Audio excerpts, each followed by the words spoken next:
လူဘဝမှာထမင်းဝိုင်း၃ဝိုင်းရှိတယ်တဲ့မွေးဖွားချိန်မှာတစ်ဝိုင်းလက်ထက်ချိန်မှာတစ်ဝိုင်းတဲ့ကွယ်လွန်သွားချိန်မှာတစ်ဝိုင်းဆိုပြီးတော့တဲ့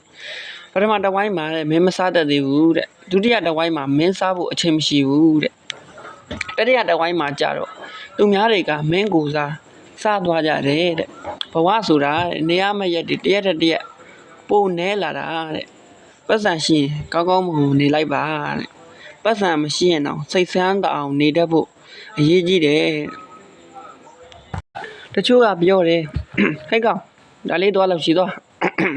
ဟာဟိုကပြန်ပြောတာဟာဦးလေးကလည်းကျွန်တော်မလုပ်တတ်ဘူးဟိုကပြန်ပြောပါမင်းကဘာခိုင်းမလုပ်တတ်ဘူးကြည်ပဲငတ်တုံးနဲ့မှတ်ထားတယ်မွေးကနေဘယ်သူမှပညာမပါဘူးတဲ့ကလေးကိုပြောလိုက်ပြောရလူလည်းရှိလိမ့်မယ်အဲ့လိုပြောရလူလည်းရှိတယ်ကလေးသူ့ဟာနဲ့သူအဲ့လိုပြောကြည့်ဆိုရင်တဲ့ပညာရတိုင်းတင်ပေးတိုင်းတာတက်ကြည့်ဆိုရင်တဲ့ငါးတွေကိုရေကူးခိုင်းလိုက်ပါလားတဲ့ပညာရတိုင်းမှာလဲသူ့ဟာနဲ့သူတဲ့သူ့ဝါဒနာနဲ့သူတက်ကြွမှာပါတဲ့ကလေးလည်းသူ့ဝါဒနာနဲ့သူတက်ကြွမှာပါတချို့က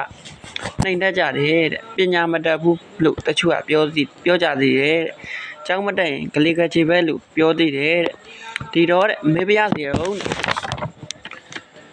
အသိဉာဏ်ရှိလို့လားလို့မေးကြည့်သမှာပညာတတ်တဲ့လူတွေကိုတဲ့အသိဉာဏ်ရှိလားလို့မေးကြည့်သမှာတဲ့မှတ်ထားတဲ့ပညာတတ်တိုင်းသိဉာဏ်ရှိတာမဟုတ်ဘူးတဲ့မဘက်လိုက်ပြီးမိုက်ဖက်ပါတယ်ဆိုတာကြားဘူးလားတဲ့ဘလောက်ပညာတတ်တဲ့ဘလောက်အသိဉာဏ်ရှိဖယားယဟန္တာမှာမဟုတ်ရင်တဲ့မိမတွေခွင်ပါသွားတာပဲတခါတော့ထဲမှာလူကြီးတယောက်ကအမြဲတမ်းသူ့နန်းမှာရှိတဲ့လူတွေကိုပြောတယ်ငါတို့ကြိုးစားနော်ကြိုးစားတဲ့လူတွေကအောင်မြင်တာပဲလို့အမြဲပြောလို့ရှိတယ်တနေ့မှမုတ်ဆိုးတအုပ်ကဝတ်တကောင်ကိုသူ့စီခေါ်လာပြီးပြတယ်နောက်ပြီးတဲ့ကြိုးစားတိုင်းတာအောင်မြင်မယ်ဆိုရင်တဲ့ဝတ်ကိုတဲ့တပ်ပင်တက်ခိုင်းရင်သူ့ကိုတတ်ရင်တော့မတက်နိုင်ဘူးတဲ့မြောက်ကိုတက်ခိုင်းရင်တော့တင်စရာမလိုဘူးသူ့အလိုလိုတက်သွားမယ်ဒါကကြိုးစားတာနဲ့မဆိုင်ဘူးတဲ့နေပယ်နဲ့ဆိုင်တယ်ငှက်ကကောင်းငင်မှာပြန်တယ်ငါရေထဲမှာကူတယ်